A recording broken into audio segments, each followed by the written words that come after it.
If you had the possibility to see into the future, what would you do? What's the first thing you would do with the money you won from the lottery? With this kind of ability, you could take any test and receive full marks, win any kind of luck-based contest, or approach the woman you like in the best way possible.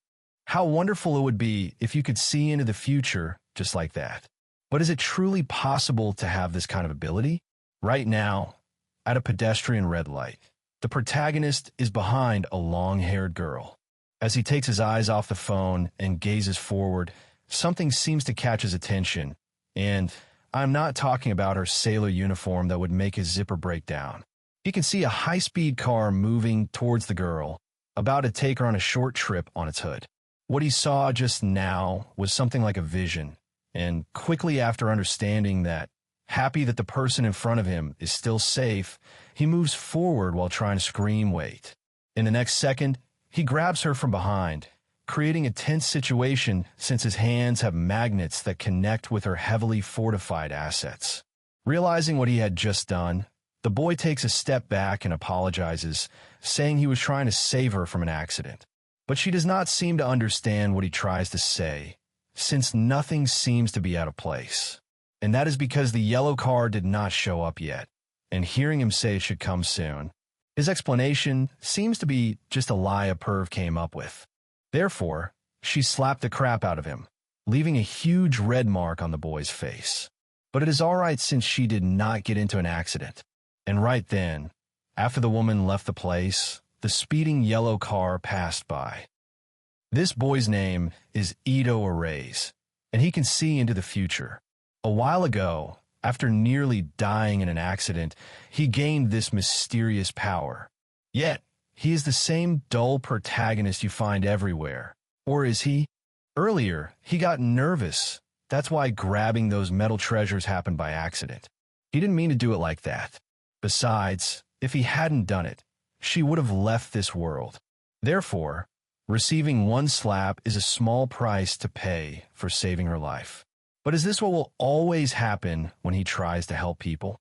The issue is, 괚ᴜᴜ cannot see freely into the future.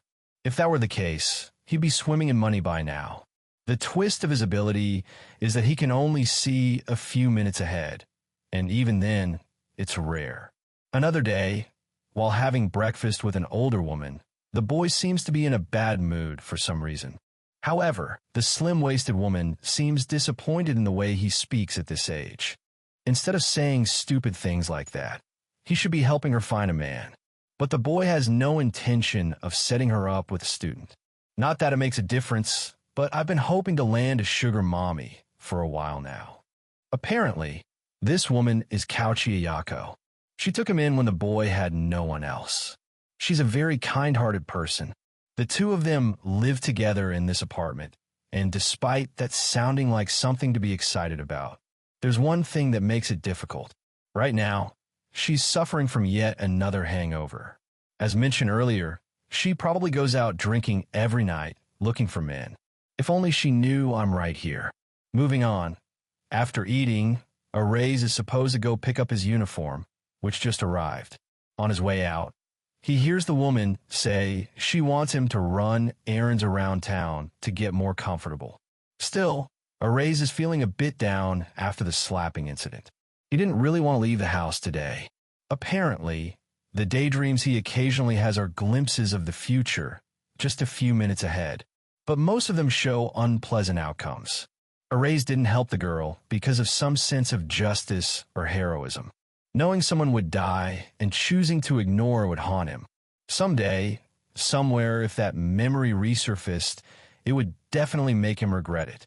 Therefore, he only does it for his own peace of mind, nothing more. While walking on a bridge, another vision suddenly flashes through his mind. This time, it's of two kids running and playing catch with a figurine. In this future, the boy holding the toy bumps into 괚ᴜᴜ and drops it into the river. What follows is the boy blaming our dull and lifeless protagonist, who can't even get a word out in his defense. In a situation like that, of course, everyone would blame him. Just then, the two kids appear from behind. But since 괚ᴜᴜ already knows their path, he swiftly dodges them, making sure he doesn't end up slamming his rear into the distracted child's face. In moments like these, seeing the future can be pretty convenient. Believing that everything is fine and the toy won't end up in the river this time, 괡ᴜ prepares to continue his day. But a sound attracts his attention. The toy does fall into the river. This time, the boy bumps into a girl instead, and rather than blaming her, he apologizes for not paying attention. After mentioning the toy was a gift from his mom, the girl, her cheeks red with determination, says she'll go get it back for him. Seeing her ready to jump, 괡ᴜ tries to stop her, confused about whether she's really about to leap from that height. With a bright smile that practically screams death wish, she nods and says she will retrieve it right away. She jumps down, striking a surprisingly graceful pose, like a professional mermaid. The sudden silence that follows leaves everyone stunned. The two boys look at each other, wondering if she'll be okay. 괡ᴜ tries to reassure them that she looked like a good swimmer, but a panic scream soon breaks that illusion. Turning to the river, it becomes painfully obvious. 괡ᴜ has just met a vessel without a brain. This human being jumped into the water to rescue a toy without knowing how to swim. Now, she's flailing and calling for help. Thankfully, 괡ᴜ doesn't hesitate. He dives in to save her. But it turns out this rescue mission is more serious than expected. He thought he was about to die. The next moment, the two boys came to check on them, and there she was, still smiling as if nothing had happened. She cheerfully assured them they were fine. In fact, she even tried fishing for a compliment. Looking at her from behind, 괡ᴜ couldn't help but be amazed. Despite not knowing how to swim, she'd actually managed to retrieve the figurine. How did it all come to this? The boy had only gone out to pick up his uniform. Now, the girl turned her gaze toward him. She thanked him for saving her, but 괡ᴜ tries to brush it off. Still, the girl noticed something odd. His face was completely frozen. The reason? Her charming personality was now practically on display, thanks to the soaked clothes clinging tightly to her body. Realizing the situation, she quickly turned around and insisted she doesn't usually wear flashy clothes. Today was just an exception. She had no other choice. While she was still explaining herself, 괡ᴜ mumbled that he hadn't been thinking about it like that. But to her, that sounded suspicious. She began to believe the whole situation with the children was just a setup to get a glimpse of her body. Of course, 괡ᴜ denied it. Being falsely accused twice in one day was already more than enough for him. A moment later, the girl sneezed. Without thinking twice, 괡ᴜ took off his jacket and placed it around her shoulders. "This is better than nothing," he said, adding that she could return it to him next time. Then he turned and walked away. Since things could only get more complicated from here, running away seemed like the safest choice. Watching him go, the girl finally pieced everything together. She realized she'd misunderstood him. She'd doubted someone who had genuinely helped her. If she had just thought it through, she would have seen that he wasn't that kind of person. In fact, he even reminded her of her brother. Holding onto the jacket with a gentle smile, she quietly hoped they'd meet again. Later, back home, 괡ᴜ found himself being questioned. How did you get soaking wet just from picking up a uniform? That's something he was still wondering himself. Slapped in the morning, soaked by noon, maybe he really is cursed. And now, with school starting tomorrow, he's seriously worried about what's coming next.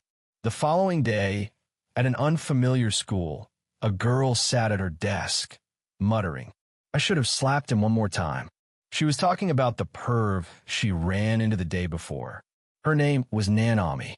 She also happened to be friends with the girl 괡ᴜ saved by jumping into the river, Yuri.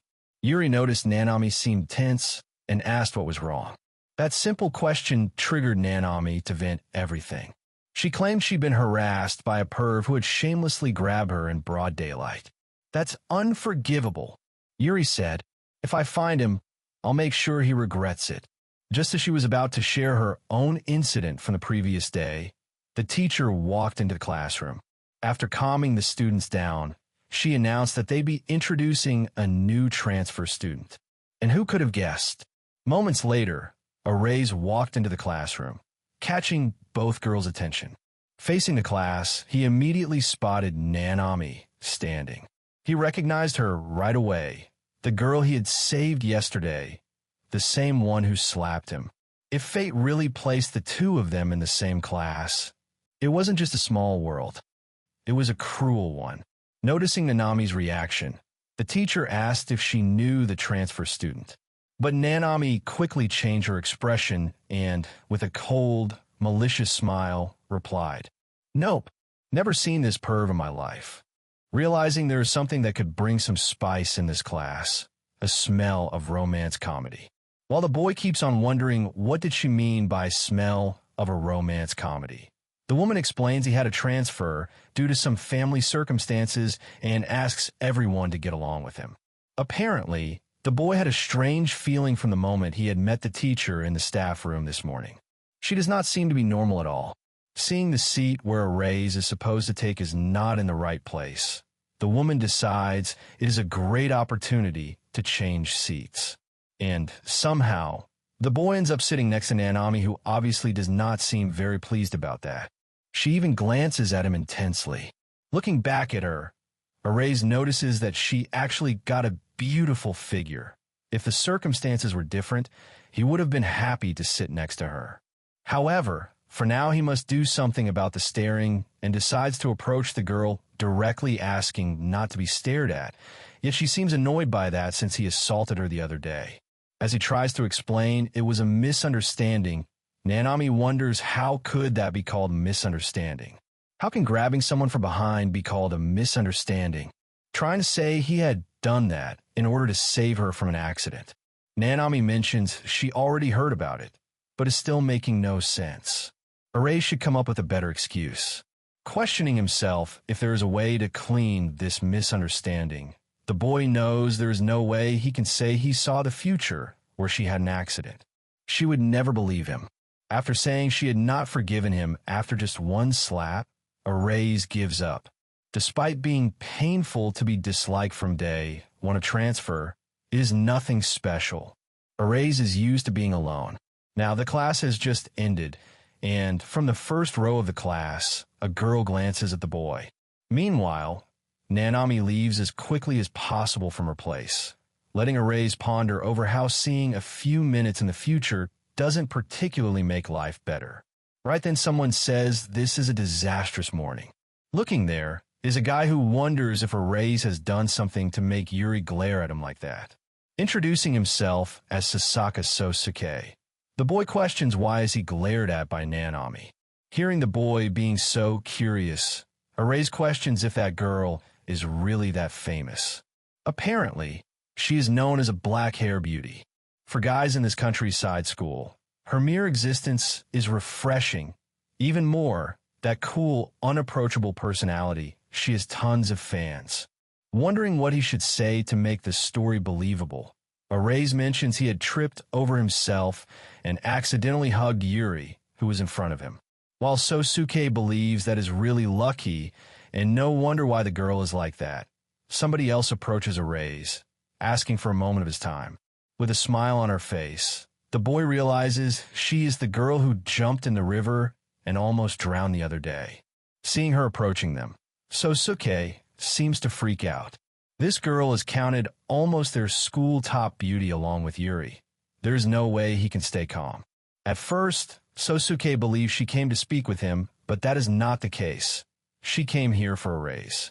She expresses her thanks for yesterday and tells him she did not think they would ever meet again. Observing that 괡 already has the two beauties of the school on his back, ᴡSoධ쏘ʀᴜ moves closer and grabs him by the shoulders, trying to lick some of that sweat. Maybe some of 괡's luck will get into him. Right then, 괜ᴜ mentions that 괡 might have seen some of her secret clothes, but the two of them do not have any kind of relationship. Saying that out of the blue makes the situation even more crazy. And right then, someone from behind questions if he had seen the girl's secret clothes. As 괜ᴜ tries to explain the reason why that happened, Yuri interrupts her, saying that 괡 is really just a perv. Once again, looking at him with those malicious eyes, the woman tells him he is the worst. Right then, Yuri takes the girl away, not knowing what that perv might do again. This makes things so much worse. It seems like it would be impossible to clear up the misunderstanding. Later, after finishing the classes, 괡ᴜ walks home together with ᴡᴜᴜ. On their way, 괡ᴜ seems exhausted after having such a long day thanks to his teacher, who took advantage of every opportunity and made the boy interact with Yuri whenever possible. From ᴡᴜᴜ's perspective, this is really amazing, being already close with the school's two top beauties before even transferring. However, 괡ᴜ mentions he does not know them. Moving Nanami aside, what is so great about Yuri? Explaining once again, he only wants to clear up the misunderstanding as quickly as possible. ᴡᴜᴜ mentions he should properly explain and apologize for touching her. That is all he must do, yet the boy makes it difficult by saying it only sounds simple. Then, a strange feeling hits him, and a vision comes into his mind, where he had fallen into a pond, and somebody cannot stop laughing at him. Apparently, that was a vision from the future, and after confirming that on their way there's a rice field, 괡ᴜ mentions they should change the route. Moving to Yuri, the girl seems extremely disappointed after finding out that the perv laid his hands on Nanami. She will absolutely never forgive him. Hearing that, Nanami tells her that 괡ᴜ actually helped her, but Yuri is there to convince her she is being deceived. After all, that guy is just a perv. Despite mentioning the boy was kind yesterday when helping her, Yuri mentions that was just an act to make her lower her guard in order to see her revealing cotton-made material under the wet clothes. Suggesting they should hear the boy's story properly, Yuri intervenes, saying there is no reason to listen to his excuses. Moreover, this is the place where she had been in contact for the first time with that perv. This is the place where 괡ᴜ suddenly hugged her from behind. As she questions what could have been the reason for doing something like that, Yuri mentions that guy said something about an accident and a yellow card. Thinking about it, Nanami remembers something. Her dad was talking about an accident here yesterday. Apparently, her dad is a detective, and there was some flashy yellow sports car that crashed into a utility pole because it was going too fast. Hearing that, Yuri freezes for a moment. Could it be that everything that guy said was true and he actually tried to save her from the car? She tries to brush it off, believing it must have been just a coincidence. But if he hadn't been there at that time to pull her out of the way, who knows what might have happened? Then, from behind, a boy's voice can be heard asking 괡ᴜ what is wrong. The two boys and the two girls just had a fateful meeting. Some time later, sitting at the table inside a family restaurant, the atmosphere is really intense and nobody is saying a word. While staring at one another, 괡ᴜ wonders why it ended up like this. He just wanted to change the future where he fell into the rice field. But that led to him meeting the other two girls. After that, his friend suggested they should all go home together or grab something to drink. It was going to be 괡ᴜ's treat. Hearing that, Nanami suggested the two of them should join them. Observing Yuri wasn't sure about it, the other girl mentioned she had something she wanted to ask. And with that, Yuri agreed, saying 괡ᴜ should treat them to something sweet. Something really sweet. Hearing that, I believe I can make some things taste sweet by pouring some honey on. However, the situation they are in right now is not the best. Deciding this is a great opportunity. ᴡᴜᴜ tells the boy to say something. This is his chance to apologize to Yuri. Despite truly wanting to apologize and clear up the misunderstanding, there's something about this place that makes it difficult. When questioned why she chose this cafe, Yuri mentions she loves the place, and the manager is a nice person as well. Right now, we find out both who the manager is, and the reason why 괡ᴜ is having a difficult time. The manager is his so-called stepmom. She runs this cafe by herself, and the first floor of the house he lives in is actually the cafe. While the girls are enjoying that frappe, 괡ᴜ sits with his head in his hands, wondering if he can just say it. But Yuri doesn't care about that and gazes at him, telling him to stop staring at Nanami. Then, after he mentions he is not a perv, the girl reminds him of the incident where he hugged her. He's got nothing to say after that. 괡ᴜ is already used to her twisting whatever he says. Continuing this back and forth is meaningless. If their relationship worsens further, school life will become even more annoying. That's something he really doesn't want. Therefore, despite being seen by the manager in this awkward situation, there's nothing he can do about it. Calling Yuri by her name, with resolve on his face, 괡ᴜ slams his hands on the table and, bowing his head down, apologizes. He's apologizing for what happened yesterday. Realizing what he just did, Yuri questions him for the reason. But after hearing the same thing, that he didn't have any perv desires and was just trying to save her from an accident, she calls him a liar. There wasn't even a car passing by at that time. However, she had heard about a yellow car that got into an accident nearby. How did he know a yellow car was coming? Finding out that car really crashed makes it difficult for him to explain, but Sosuke joins the conversation, mentioning he saw it too, the car speeding all over the place. With this, 괡ᴜ mentions he saw it even before meeting Yuri. It was driving so fast he thought it would be dangerous if it came while they were crossing the road. As she glares at him, the boy believes that excuse sounds a bit too desperate, but while letting out a sigh, she decides to let it slide for now. Finally, from tomorrow, his ass would no longer turn that chair into a swamp with his sweat. Though, knowing him, something else is bound to happen. Yeah, the girl mentions she hasn't fully believed what he said. She didn't receive a convincing answer, and the fact he hugged her is undeniable. That's why she's going to judge for herself whether he's telling the truth or he's just some perv. With that being said, the misunderstanding isn't cleared at all. Yuri questions if 괡ᴜ really thought apologizing once was enough, creating the possibility of a misunderstanding. She asks if the boy thinks her body is that cheap. Therefore, 괡ᴜ would treat her to this cafe's parfait 10 times, and then she's going to forgive him for hugging her. From the side, someone is laughing at both of them. With a smile on her face, Nanami says it looks like they made up, and that is a great thing. Even Sosuke says out loud with a smile that they should say it's resolved for now. This makes the atmosphere much better than before, and the level of anxiety decreases drastically. Now, chit-chatting, the boy asks 괡ᴜ where he lives and finds out it's right there. Later, after leaving the cafe and getting ready to head back home, Sosuke desires to spend more time with the girls and suggests walking them back, but both of them decline. Thinking that this cafe is 괡ᴜ's house, it surprises them, and Yuri believes it would be hard to come back here since she might run into him. This was her favorite spot. However, in the next moment, before everyone leaves the premises, the manager comes outside. They know the manager is 괡ᴜ's guardian. As they think someone might have forgotten something, the woman mentions it's not the case. She just came to say thank you. She thanks them for being friends with 괡ᴜ. She never thought he would bring friends home on his first day at new school.